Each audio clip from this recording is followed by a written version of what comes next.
Good afternoon and welcome to this month's webinar, Creating Marketing Magic for Your Business. Today's webinar is presented by North Star Strategic Partners.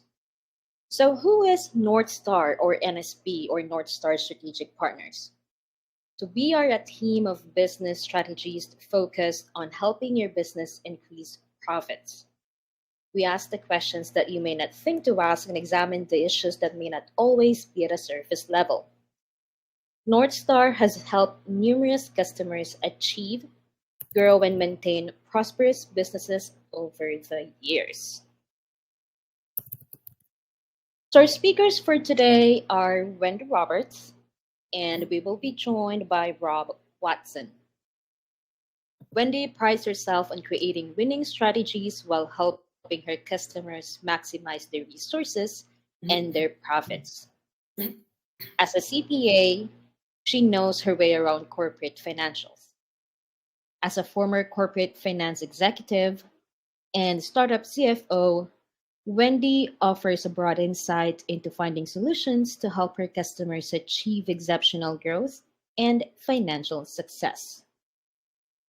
She has a bachelor's degree in accounting from Indiana University, MBA courses at University of Tampa, and years of experience counseling customers on financial and profitable success.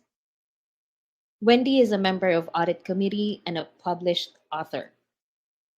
She is originally from the Midwest and was raised in a working class family. One of her most favorite and cherished hobbies is cycling. She never fails to miss a weekend cycling in the Bay Area. We are excited today to be joined by Robert Watson. Rob has developed, launched, and maintained award-winning and successful global news delivery, video, social media, online meeting, and portal communication programs for leading storage system and manufacturers. He has launched 4-star international motivational trip events of 400 VIP participants. Rob also designed and implemented proven training programs and online interactive video programs for 4 billion plus organizations, exceeding all goals and expectations.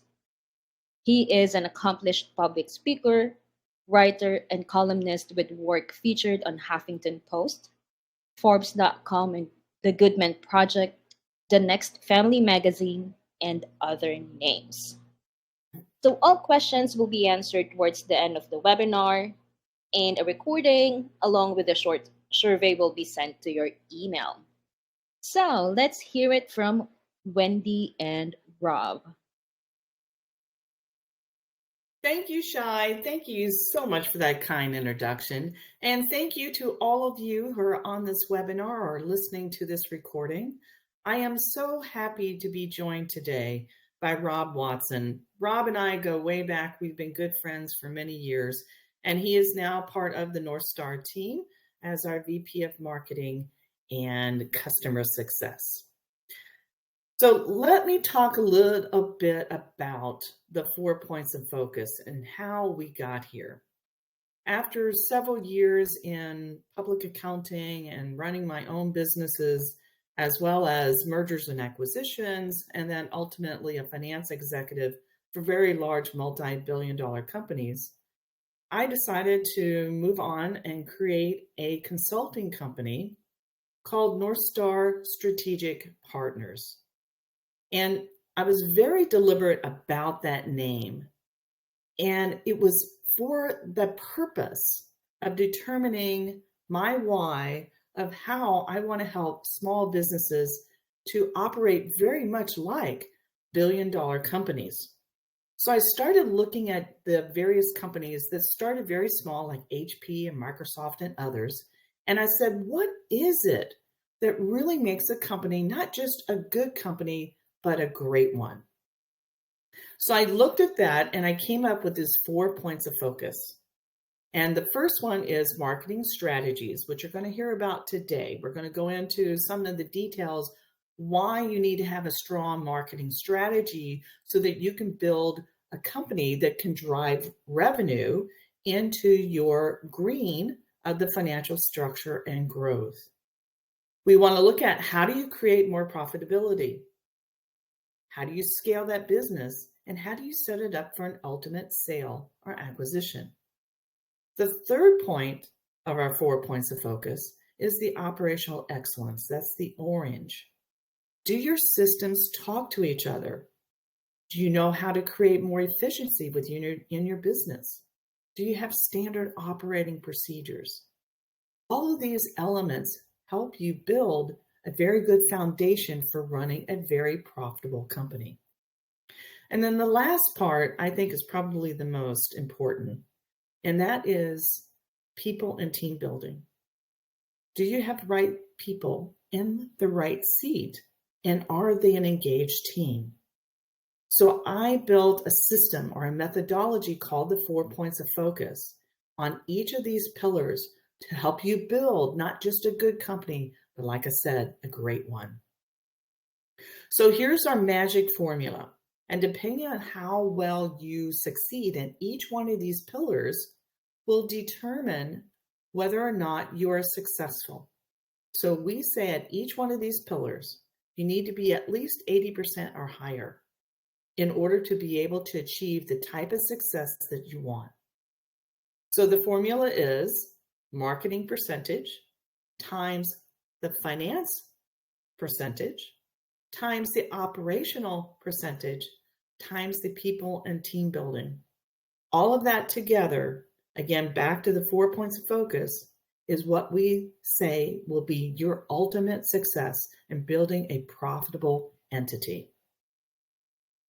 So let's dive into the first pillar, or the first point of focus, called marketing strategies.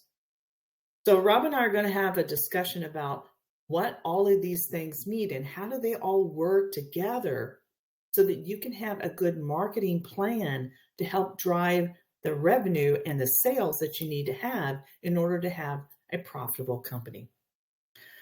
So Rob, one of the things that we are going to be talking about here is creating an effective plan. Mm-hmm. I'd like for you to help us understand what creating that marketing strategy. And I may also point to everyone so that they understand where some of these points are coming from. There's actually a book that we wrote, North Star Strategic Partners, 4 Points of Focus. It's called The Only Business Compass You Will Ever Need. So we take you through this character. His name is Jack, the explorer, and we go through the process of how to build each one of these elements in a marketing strategy. So Rob, tell us a little bit about the mission statement. Why is that important? And what can someone who owns a small business, what can they do to help define their marketing goals? And then once they have all of that, craft that message. Yeah, there are 3 components of an effective marketing plan, and they're spelled out here on this slide. The 3 values you see on the signpost next to those 3 bullet points are the elements that are needed to be reflected in your mission statement itself. Mission is the key concept here. At North Star Strategic Partners, we focus on getting direction, going to your North Star, the only business compass you'll ever need, as you pointed out, Wendy.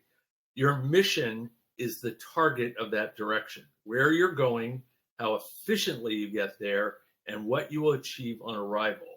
A mission is visionary, setting goals is strategic, and crafting your message is your tactic. Your mission statement is the vision of where you want your company to go, not just financially, but in its effect.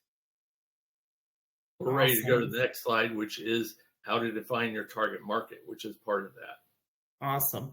And then I think once we did go through this, I will read the mission statement from the book as what we came up with for Jack the Explorer. Great. Go ahead. Okay, so defining your target market is pretty much the first thing you have to do, because who is your mission statement about? Where are you going? You're obviously going to your market. And this will be one of the most most important decisions you will make in your business. Who exactly do you want to serve? It is very unlikely that you went into business not already envisioning this. Most people who start a business envision people who are going to need them. Now, you need to find out if your imaginary customer actually exists. Listed here on the slide are the areas you need to research about your prospect community: who they are, where they are, how much money, social status do they have, what social media or traditional media speaks to them, and very key, what are their needs and what are they willing or able to pay to have those needs fulfilled. And that's a good point, because the needs, I think, also can be translated as pain points. And when we talk about in the book of Jack the Explorer, he was looking at what are the pain points, what are the needs, and the location. He was looking at all of that when he developed his mission statement. So if I can read the mission statement, and then we'll go to the next slide and we'll talk a little bit more about marketing goals and etc. The new McKinley Family Logistics Company promises to exceed the services of any other trucking company by consistently delivering on our promise to provide timely and reliable supply of your required beverage shipments. We represent the market's best selection of products, thanks to our close relationships with suppliers, and deliver them with care to ensure no breakage. We place a strong emphasis on building and maintaining great rapport with our customers and provide exceptional service and support to meet and anticipate your needs. This dedication to customer satisfaction sets us apart from our competitors who experience untrained staff and high turnover. So when we talk about the mission statement, that was a really long one, but it was very specific. And it touched on the various needs of a customer that will want to do business with you. In this mission statement, we were talking about some of the socio-cultural profiles, but mainly the needs, the pain points of the customer base that you want to serve, the demographics. Let's go to the next one. Right. Yeah, now we're going to talk about the value proposition. And we can sum up value proposition and everything that we have listed in this slide in 2 words. Why you? Why your solution is the one that your prospects need. What are you promising about how they will be enhanced? And why and how can you deliver this better for them and provide something uniquely valuable that others cannot? That is not an easy question, but if you answer this effectively, you will hit gold. Yeah, And absolutely. We can And move on to the next slide. I'm sorry. I wanted to comment on that. Yeah. Simon Sinek, he has a book called Start With Why. I would highly recommend that to you. If you haven't read that book, it's wonderful. I read the book. I came up with my mission statement and my why for North Star Strategic Partners based on the concepts in that book. But Rob he is absolutely right. You got to know your why. Why are you appealing to customers? What is it that you want to do? Really, you got to know what your why is. So next slide on branding. Branding. Okay, branding is complicated. It seems easy for a lot of people, but it is complicated. It is used broadly, and it's often misunderstood what branding is. In the old days, and we're talking stagecoach days, they used to mark their cattle with a brand, and it told anyone that saw that livestock who owned it. Your brand is similar. It reflects your identity, your value proposition, and your mission. To convey it, you need a talented designer to give you a graphic image and a set of colors and a palette and a messaging tone. Your brand should be expressed from the person answering the phone, to your company signage, to your emails, to your website, to your social and other media, even to your own personal demeanor when you're in networking events. Every aspect of that should project the same brand identity for who you are. And on the slide, we have the guidelines to help you define your brand and hone it into easily communicated elements. You need to research, assess your product or service. You need your customer history, your customer feedback. You need surveys and focus groups and online tools. All of these, doing that research will help you pick out your uniqueness and figure out a way to symbolize that uniqueness, convey it, so that when people see that image, that uniqueness is what they're thinking about, and they see you in that image. Next, So, we're going Rob, to go when to you're something a talking about, little bit different. Go ahead. sorry, I'm sorry. Yeah. When we're talking about the online tools, and how much time do you think someone needs to be spending on branding? A lot of time and a lot of research, especially when just the research of going up against your competitors, seeing who else is out there, what they highlight as their brand. Those are the people that you are looking to set yourself apart from. So you definitely do not want to look just like them, but you want to be aware of what they look like. You want to know what your customers need. Again, it goes back to customer need, because you want to portray yourself as the answer to that need. If their need is hunger, you want to portray yourself as delicious and filling. You know,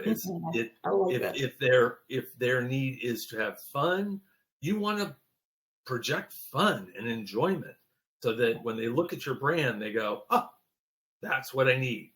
Even before you exchange words, that needs to be there. Again, this isn't just, "Oh, I like that color. Oh, that looks like my favorite thing." You want the brand to subtly or overtly say what you're about. If you are an altruistic brand, that you're there for the common good, that should be the image that people get when they see. They should see caring. They should see open hands. They should see welcome. If you're efficient, your website should not be complicated. It should look efficient. It should look direct. It should be very pointed.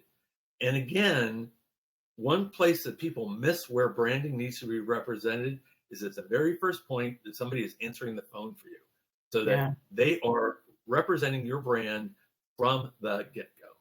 And all of this is very important, because the more and more and more it's reinforced, then it will start sinking into your prospect as to who you are. And as soon as they start identifying you as your brand, you are on your way to winning. And I The think other that's place to win. Yeah, I think, Good. to that comment, it needs to be all across the board, like you said, all the way from advertising on social media and your website, all the way down to the business card. It needs to be the same branding all across the board. And, here's another thing too, in the evolution of North Star, right? I started off with the colors, but I did not start off with a branding that we have today that you see on these slides. It evolved, and that's okay for it to evolve. But to stick to the principles of what you want in your branding, the coloring, the concepts, all of that is very, very important. We did that. We just changed it up a little bit so that it would be more concise and tight. And that's okay to do. So let's talk a little bit about pricing strategy. Although, Wendy, I do want to point out one thing that you've done with North Star on the subject of branding before we move on. The key to North Star is a company that will help you find your direction.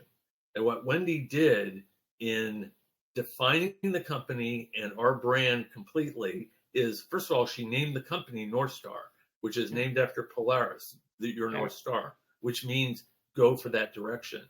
Everything that we lay out is a roadmap, is a compass, is helping you find direction, find direction, find direction. You may detect a theme in the brand. Yeah. We help you find your direction. And in a path and in an exploration, the ultimate goal is getting to your destination, which is what we will help you do. And so that's an example of a brand being executed.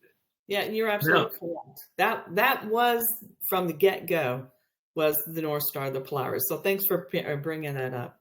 Okay, pricing strategy. This is everybody's favorite topic, which is dancing around it. Like, oh my God, what should we price it at? How much should I charge? It is absolutely mission critical that you obviously have the right price, and you need to have a methodology where you decide how you are going to charge for that. Unfortunately, today in our webinar, we cannot possibly go through all of the different areas to define your price. If you want to see those laid out, however, pick up the copy of the book, The Only Business Compass You Will Ever Need. And then in that book, there are 6 different methodologies to investigate pricing. And some of them are not the same. In other words, you don't need to do all 6 at once. Some are different paths to help you determine what price is good for you. Pricing is very dynamic. You need to keep your finger on your market's pulse and stay on top of it. Pricing goes back to value and what your prospect is willing and able to pay. Like I said, check out the book and just take a read of the 6 different methodologies that you can employ. These range from a competitive analysis of what your competitors are charging to going to your clients specifically, doing trial and error strategies. Put out a price. Is it going well, or is it just overwhelmingly good? Everybody is flocking to it because you're underpriced, but you can test it out that way. But to get more specific for your business, you really need to schedule a consultation with us, and/or we are going to be having a intensive seminar in a month or 2 called the Business Mastery Workshop, and we will be covering that subject in that workshop, and we can help you define it even further. Wendy, did you have any other comments on pricing? Well, I will say, when I started North Star, I had several different pricing strategies in mind, and I incorporated them when I looked at what we wanted to charge our customers for the value that I wanted to deliver. So I think, you brought up trial and error. Sometimes it is trial and error. You got to know what the market is really demanding. But I think the biggest thing, though, was looking at what other competitors were charging. That was an indicator to me of how I wanted to really mold the values that we wanted to deliver to our customers around our pricing strategy. Right. And going back to that point, if what your company is offering is unique, then you're probably not going to find the exact model out there to emulate. That's true. But it takes some analysis on what is out there, what your added value to what is out there is, and how much more people are liable to pay for it. If you want to think about pricing and value, think of a Taylor Swift concert ticket and what some people are willing to pay to go to a Taylor Swift concert, because they see this not just as a musical show, they see it as a landmark in their lives. They're willing to pay much more for it. Same thing with Super Bowl tickets. How much people will pay to go to the Super Bowl, because they are not paying to watch a football game. They're paying to watch a historic event that they will never forget for the rest of their lives. Yeah. And that's how value and pricing work together and sometimes against each other. Yeah, those are great examples. I just wish the Super Bowl would have ended up slightly different.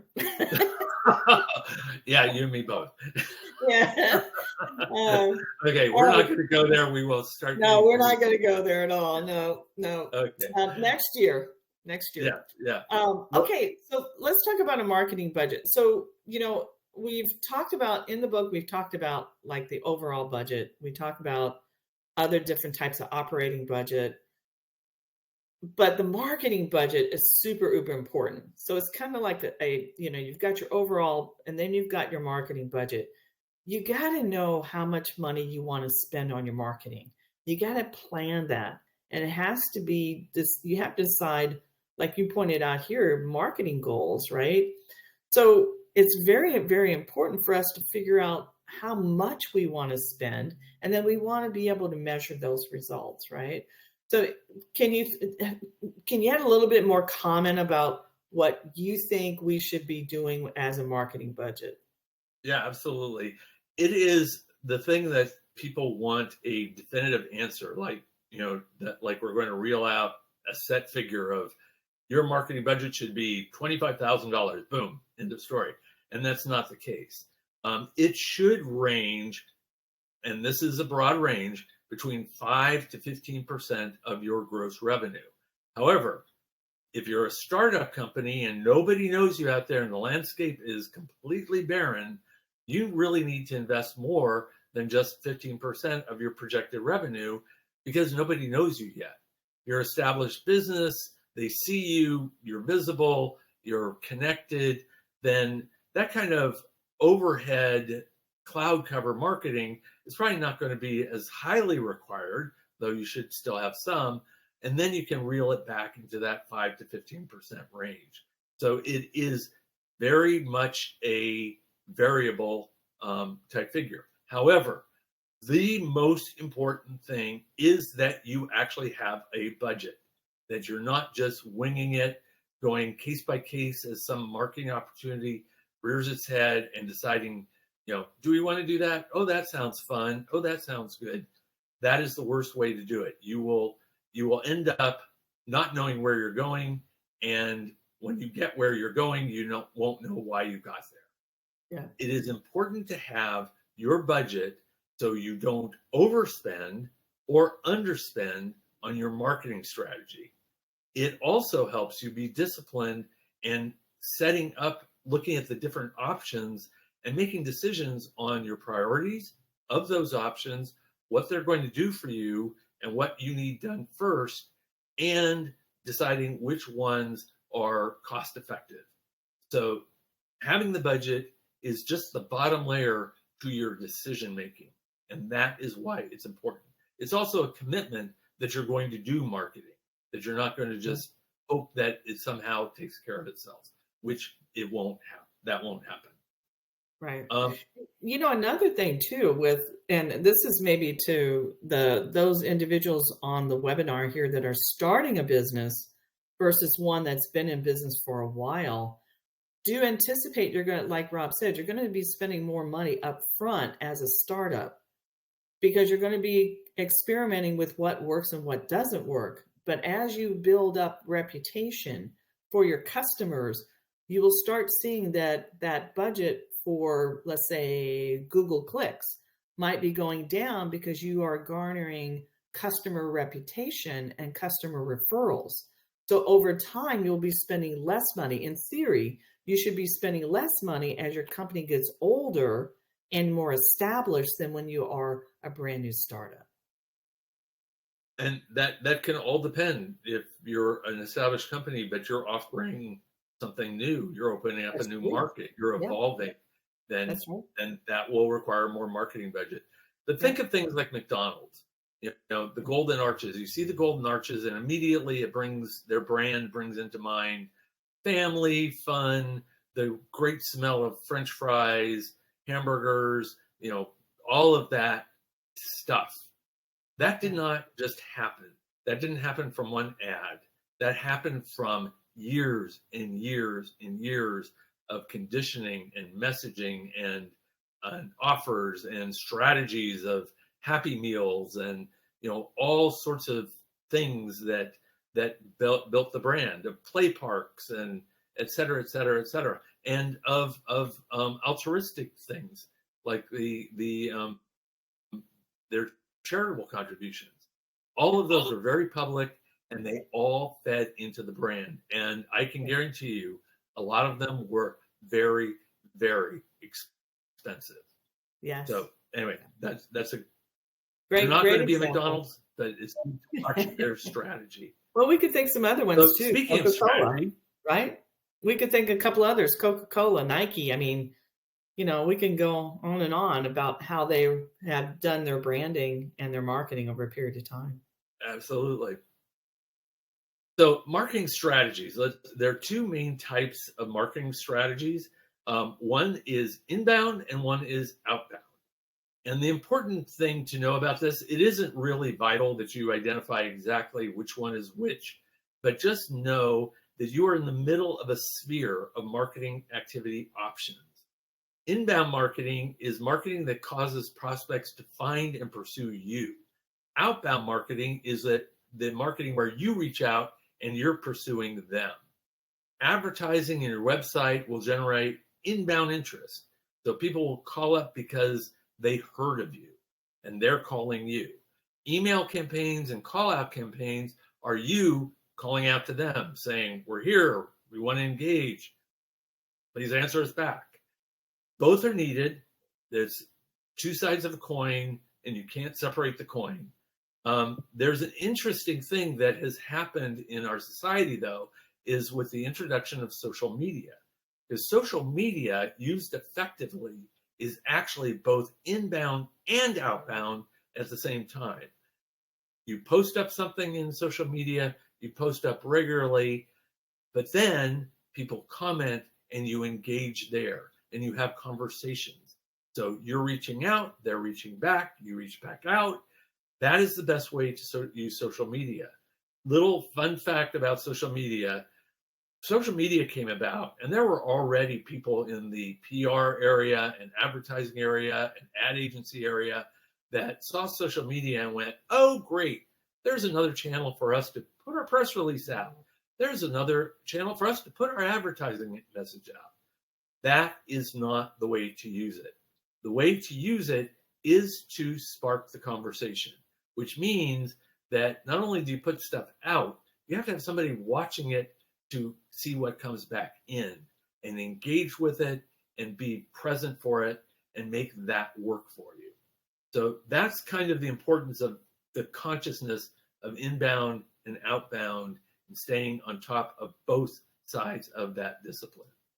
Just remember, in terms of marketing activities and your strategies, prospects need to be exposed to you on an average of 7 times before your message just starts to be recognized and to sink in.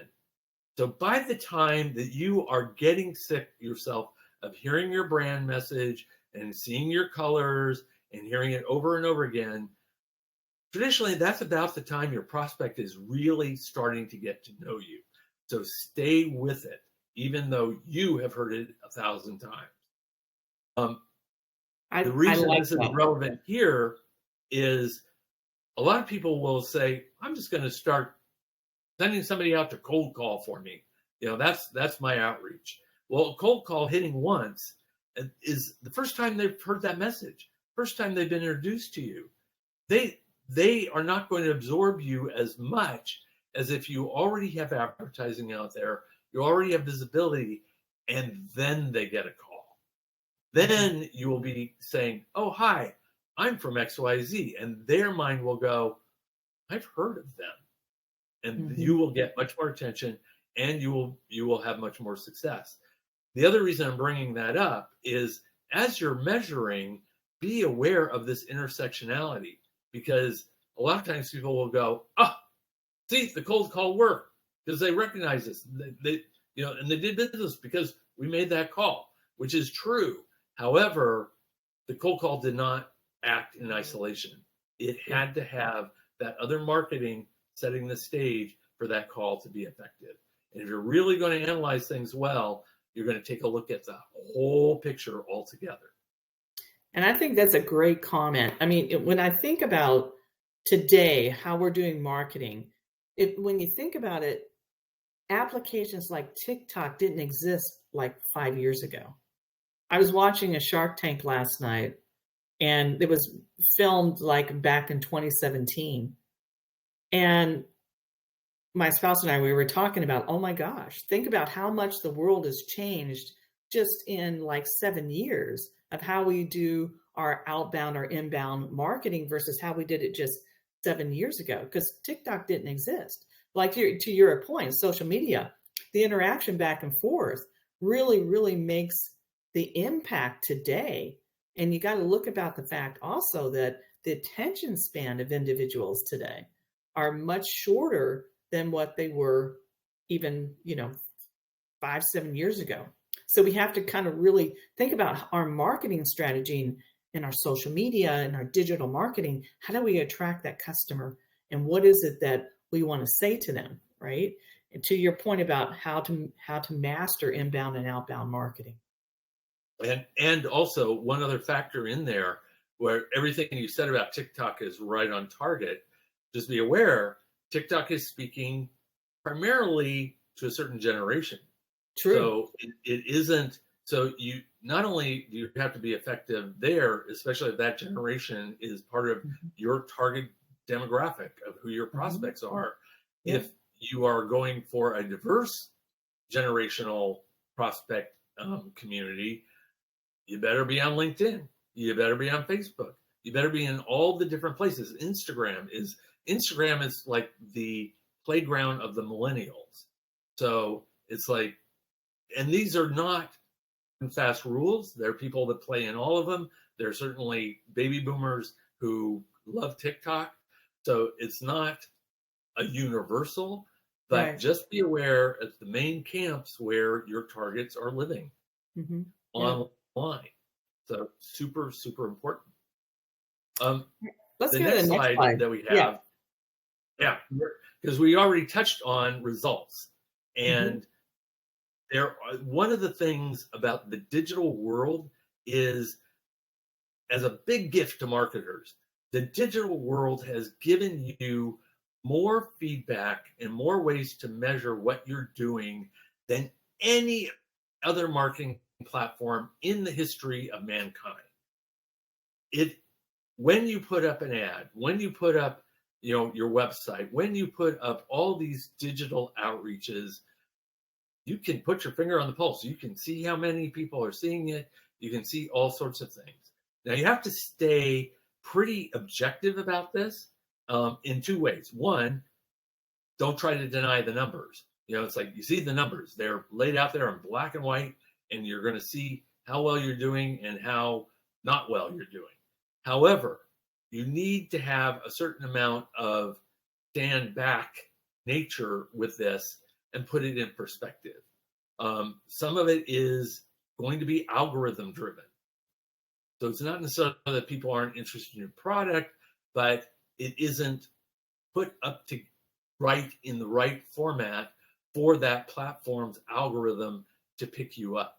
So it takes constant looking at, reworking, and figuring out the right formula for you to be effective on that platform. But you have the information. You need to set up key performance indicators on each of your marketing activities. These are, going back to grade school, these are your grades of that marketing activity. How well did it hit the marks? And all of this is free data for you to pick up and to run with. Now, that being said, do not ignore what I'm going to call your cloud cover marketing. Cloud cover marketing is the marketing that is not going to provide you KPIs. It is not going to show you people's reactions. It may be traditional media. It may be like if you chose to do advertising on cable. It's like you're not going to see what the reaction is. If you're running an ad on cable TV, you're not going to see that people walked out of the room to get popcorn or they sat there completely engaged with your ad. You're probably not going to find that out. But if you've established that you need your name known out there, you need to kind of put it out through those channels anyway. There's an old saying, and it's a truism, that a rich marketer once said, half of my marketing dollars are wasted. The problem is I don't know which half. Well, now you have KPIs and you have digital marketing, and it will show you some of that, but not all of it, but just be informed. And I think that's a really good point, because KPIs, key performance indicators, are super important from the standpoint, the ones that you can track. You can figure out which ones are the ones that are most effective. Start putting your dollars to the ones that are most effective, and the KPIs that are not giving you that return on that investment, you might think about dropping those and reallocating, like I said, reallocating those funds to the ones that are much more profitable for you from a return on investment. One of the ones that we like, the KPIs that Rob and I like, is the customer acquisition cost. How much does it cost you to acquire a new customer? That's a very important key indicator. Another one is called the lifetime value, or LTV, or sometimes you'll see it as CLTV. That ROI determines how long a customer stays with you, that period of time.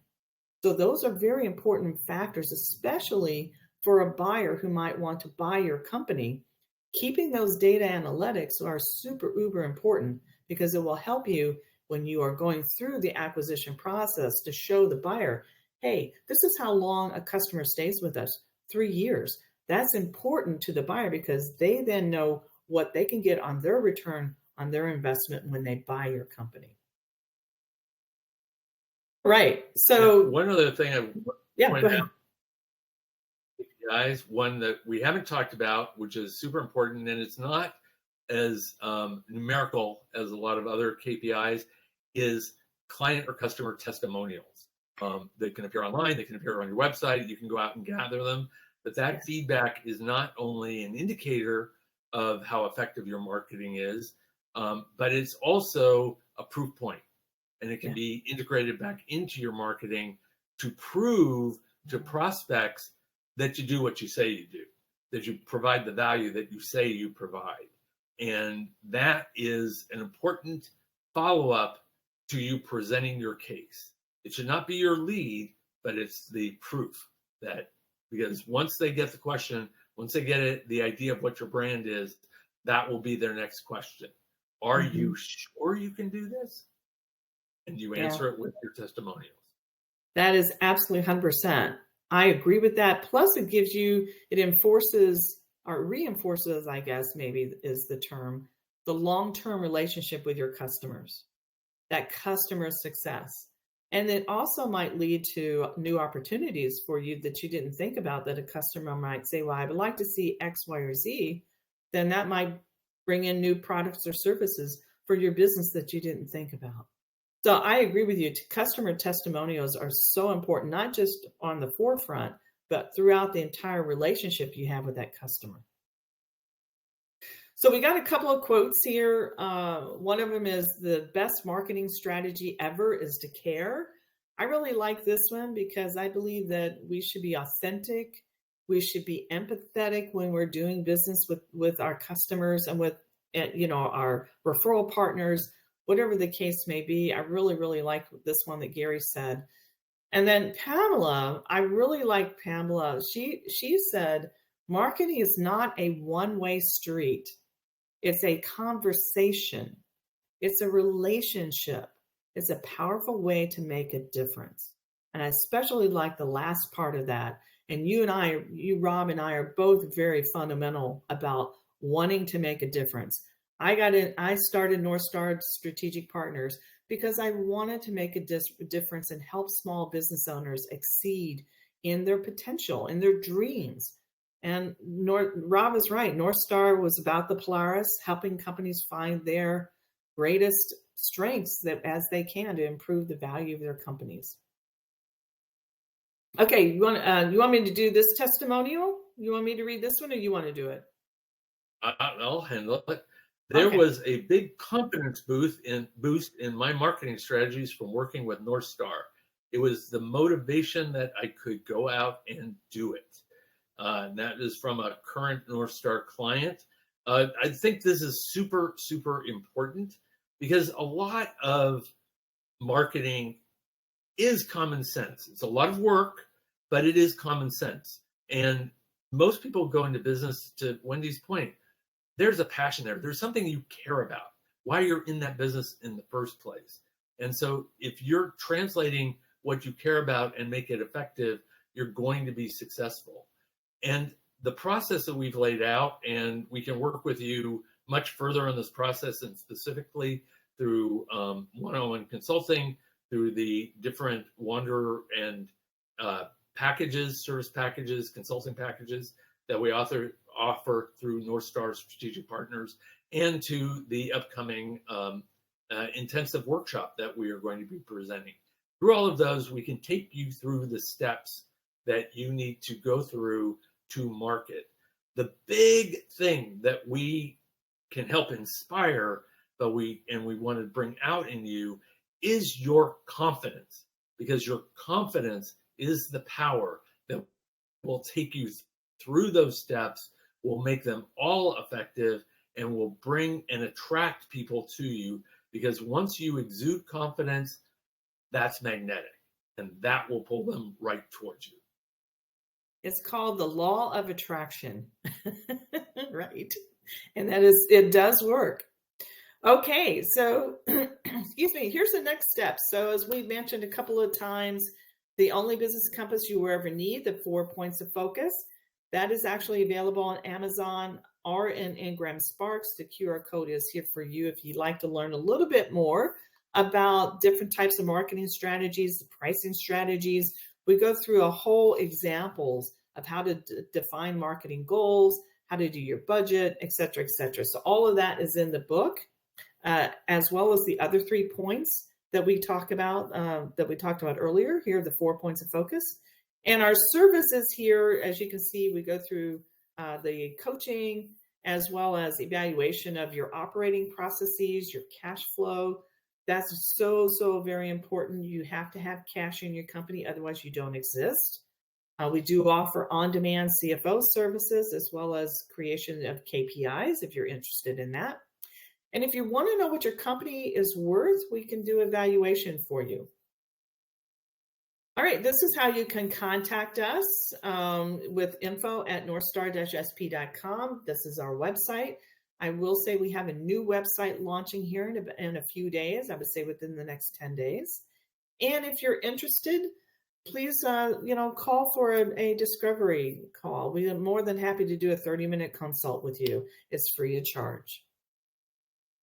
All right, here's our upcoming webinars. March 26th, we go into the financial foundations. Part 1, building a robust business framework.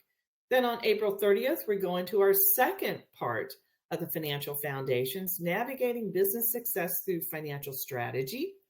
And then on May 21st, we're going to talk about operational excellence. That is going to be part 1, creating an operational point of focus for business success. We actually have everything laid out through the rest of the year. Each of the 4 parts of our 4 points of focus, we talk about in detail.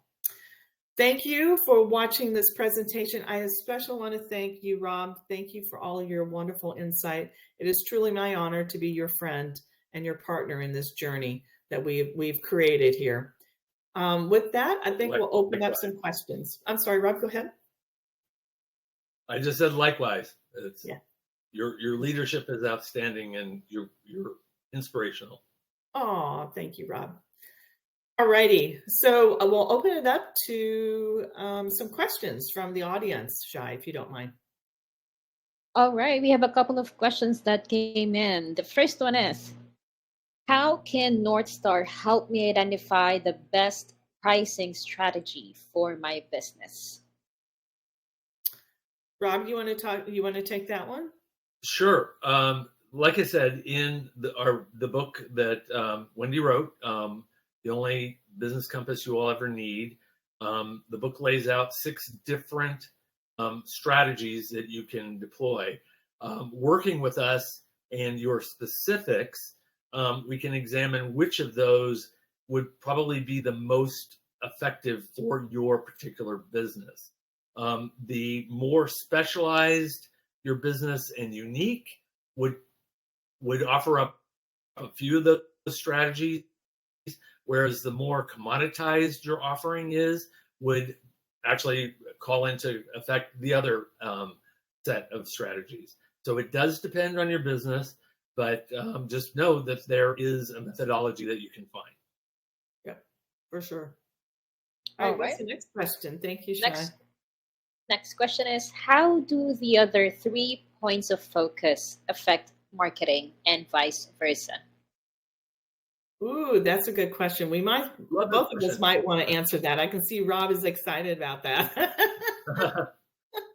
They're all interrelated. Marketing drives financial, the operations part drives through people. I mean, think of it as a big wheel, as they're all connected, and you can't really have one and not the other. And the higher that you, like we talked about before, the higher that percentage that you are achieving on each one of these 4 pillars, the more successful you're going to be in your business. And I'm going to answer it in the other direction a little bit. Yeah. From the marketing perspective, if you think of the other 3 pillars of the 4 points of focus, they all are absolutely part of what you are marketing. Your financial picture tells the story of your company in financial terms, and that story does translate into who you are in your marketing. Your operational excellence is going to have a direct impact on your customer satisfaction and what customers feel about you. And that also is part of your brand and what you're bringing to the table. And if your operations are efficient and effective, that is part of your brand value proposition. Yeah. And last but not least, your people and teams, they're walking examples of your brand. And if they are not treating your clients well, people don't feel they're responsive, everything else, that is what your brand is going to say. They are excellent. People love them. They're fun to work with. They're just a joy. Your brand is going to be joyous. So they're all completely integrated. You cannot do one well without the others being on target as well. Yeah, well said. I agree 100%. All right, Very well said. We've got time for one more. Yep. One more question. So if my marketing budget is very limited, what marketing activities should I start with that would be most cost effective? Yeah, I will make a comment here. I know when I first started out for our business consulting, networking referrals, that is, I think, and it's cheap other than your time, right? You go to events, you go and you introduce yourself, you have a good elevator pitch, and you're not spending tons and tons of money on Google Ads. Again, you got to establish a foothold into who you are and your branding and what your messaging is to people you meet, as well as your website and other avenues. I would say also, I would just do organic SEO on your website and have a good website that is well positioned you for the type of customer that you want to attract. Rob, any comments on that? I'm going to echo those. I'm going to echo exactly what you said. The organic is the way to go with the limited budget. You can run a social media program pretty inexpensively. It takes time. You just stay on top of it. You make the key decisions we talked about on branding, stay consistent with it. You choose it and you go with it. And the repetition and the consistency is more important than investing in this high expensive design firm to make something unique. Their work is great and it will help you be unique. But even if you are consistent with something a little less dramatic, you will be successful. And the thing that Wendy mentioned with the website and SEO, and particularly if you're going to go for SEO effectiveness, you need to blog on your website. Websites without a blog is like a great car with no gasoline. If you want to bubble up in your SEO exposure, you need constant content going on your website, it needs to have your SEO terms, and it needs to be constant and effective. And those blogs will appear not only high in the SEO engines, but they can actually be more effective than buying like Google ads, because one of the things that people tend to do when they do a search is they tend to look past the Google advertising. Not always. They do, and I'm not trying to say never do Google ads, but for credibility, they tend to go to the stuff that comes up in the search engine that is organic. And if you're coming up organically there, cost effective and effective. Yeah, agree 100%. All right, Shai, I think that's it we're just about out of time. We've got about, I want to earn a little bit early for our folks on the webinar. So again, thank you to all of you for taking the time out of your very busy days to spend about an hour with us today. And I also want to thank Rob, my good friend, as well as the individual we're working together through North Star and other projects that we've worked on over the years. Thank you, Rob, for your words of wisdom today. And we hope to see you again at our next webinars, and again in March. So hopefully we'll see you there. We're going to be talking about finances. And with that, we wish you a very pleasant day, and goodbye.